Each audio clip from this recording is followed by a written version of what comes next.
कवि सम्राट media club प्रथम प्रतिष्ठा उत्सव भंजनगर में रोहुतिबा सबु वर्गर सांबादिक मानकु नै गठित होइतिबा प्रथम पंजीकृत कवि सम्राट सांबादिक संघर प्रतिष्ठा उत्सव भंजनगर फॉरेस्ट बंगला ठारे बड़ जाकजकमरे पालित होई जाइछि।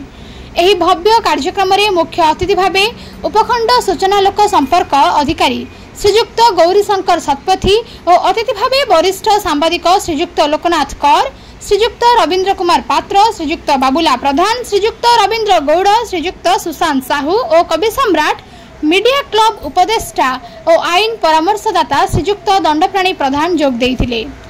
कवि सम्राट मीडिया क्लब सभापति श्रीयुक्त प्रदीप कुमार स्वाई सभापतित्व करथिले। अनुष्ठान रे संपादक चिन्मय कुमार बेबर्ता सभा परिचालना करथिले। अनुष्ठान रो उपसभापति पुरुषोत्तम महापात्र स्वागत भाषण सह कार्य परिचालना करथिले। सूचनायोग्य जे कवि सम्राट मीडिया क्लब पंजीकृत हेबा सह सामाजिक सेवा कार्य रे अहरह सेवा जोगाई दे आसुछि। वृक्षचारा रोपण हेउ बा रक्तदान शिविर अथवा सांबादिक हक पाई लड़िबा एपरिकी पीड़ितांक न्याय पाई कैंडल रैली करिबा, डाक्तरखाना रे पड़िथिबा रोगी को रक्त जोगाइबा, संपादिक बंधु शोक संताप परिवार पाखरे पहुंचवा, जिला घोषणा हेउ बा भंजनगर को पौरपालिका घोषणा दाबी करिबा और भंजनगर डाक्तरखाना को नियमित डाक्तर जोगाइबा आदि कार्यक्रम करि आसिछि। आगामी दिन में सांबादिक मानकु कवि सम्राट मीडिया क्लब बीमाभुक्त करने योजना करिछि। आज एही प्रतिष्ठा उत्सव रे भंजनगर सहरर समस्त सांबादिक बंधु मानकु सम्मानित करा जाइथिला।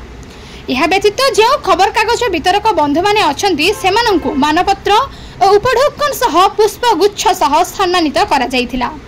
कवि सम्राट मीडिया क्लब रो नव नियुक्त कार्यकारी सदस्य और नूतन सदस्य मानकु सम्मानित करा जाइथिला एवं कवि सम्राट सांबादिक संघर मुखपत्र देवर्षि उन्मोचन होइथिला। आज एही प्रतिष्ठा कार्यक्रम रे संघर समस्त सदस्य जोग देबा सह कार्यक्रम को सहयोग करथिले। कवि सम्राट मीडिया क्लब रो कार्यपंथा को अतिथि माने प्रशंसा करिबा सह भंजनगर रे समस्त सांबादिक मानकु गोटिए डोरी रे बांधी रखिथिबा जगु धन्यवाद देइथिले। भंजनगरु दंडप्राणी प्रधान को रिपोर्ट प्रतिकार न्यूज।